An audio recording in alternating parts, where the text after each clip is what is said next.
Hi guys, it's just me again. So today I thought I'd do a little video about driving in Italy. And as with most countries, Italy has some very strict drinking and driving regulations. In fact, I think the limit in Italy is actually lower than the limit in the UK. So, like the responsible driver I am going to stick with a nice bottle of water.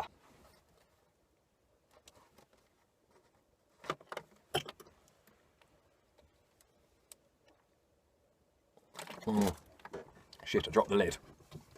So, I think it's time we hit the road and got going. Let's go.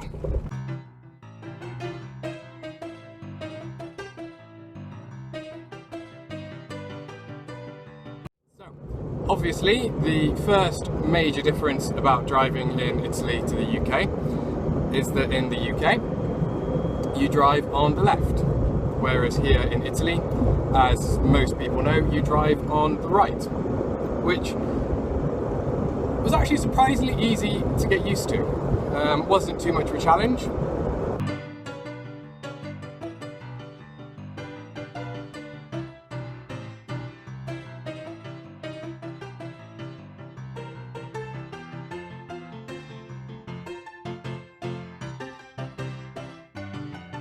Speed limits are actually slightly lower in Italy, except in town.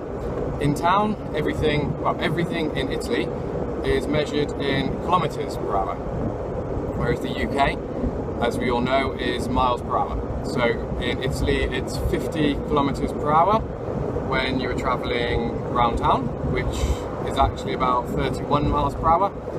So fairly similar.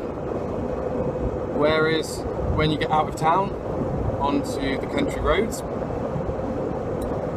the speed limit is actually lower. The speed limit on the country roads is 70 kilometers an hour, so that equals, I think it's about 44 miles an hour.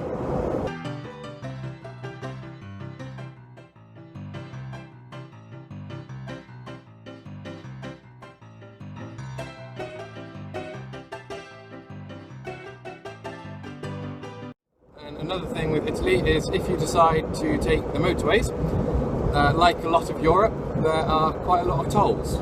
So the motorway can add up to quite an expensive journey. I've not had the need to use the motorways. I've always been driving fairly locally to where I live. But I think if I was to go for a longer journey, I would be more inclined to take the country roads because they're slightly more fun to drive. As well as that, it would save me money on the tolls, which, depending on where you go, could add up to quite a considerable amount.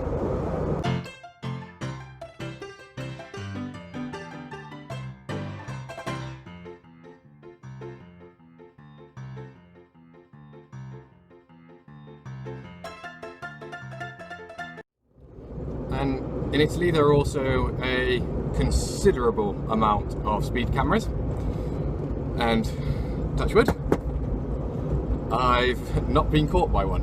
I've always been fairly careful with my driving, especially in Italy. And the difference with the speed cameras is instead of being yellow, they are bright orange. They are impossible to miss. And at night they have a nice flashing light, which means you can still see them. Speed cameras don't actually have any markings on the road, which means you have no idea where the picture is going to be taken. So you have to be a lot more careful when you're driving around with the speed cameras in Italy.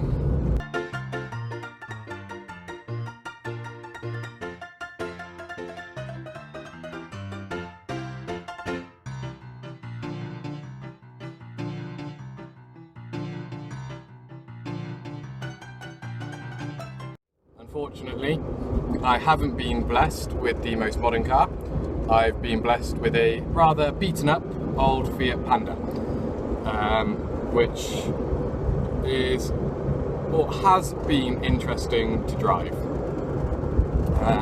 especially out in the Italian countryside, where there are a lot of very windy roads with quite big drops on either side, which makes it a fun experience. I've actually really enjoyed it. I have found that driving in Italy has been fantastic fun for the most part. It's roads like the ones I'm driving today, which I absolutely love. Climbing up the side of a mountain with really tight hairpin turns that double back on yourself, which makes the driving very, very fun.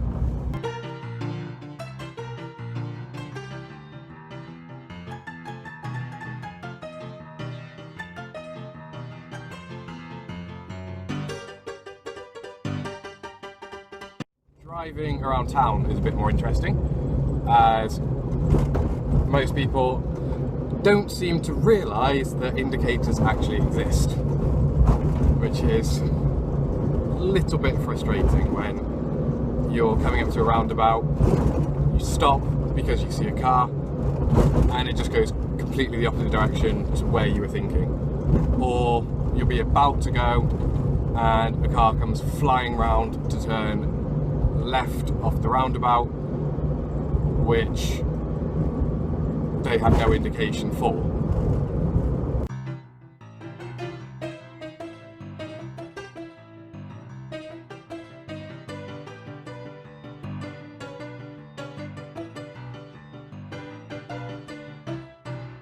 I've actually found getting used to the parallel parking when you're on the wrong side of the car to be a lot more difficult than the changing gears. Actually learning to change gears with my right hand was relatively straightforward and simple.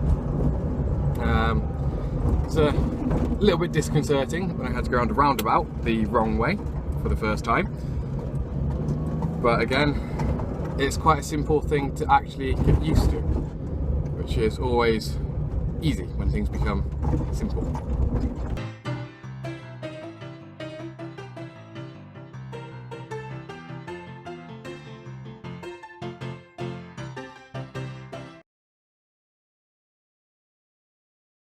But they don't have any markings on the road, so you don't actually know where the picture will be taken. So you have to be a lot onto Vivacity.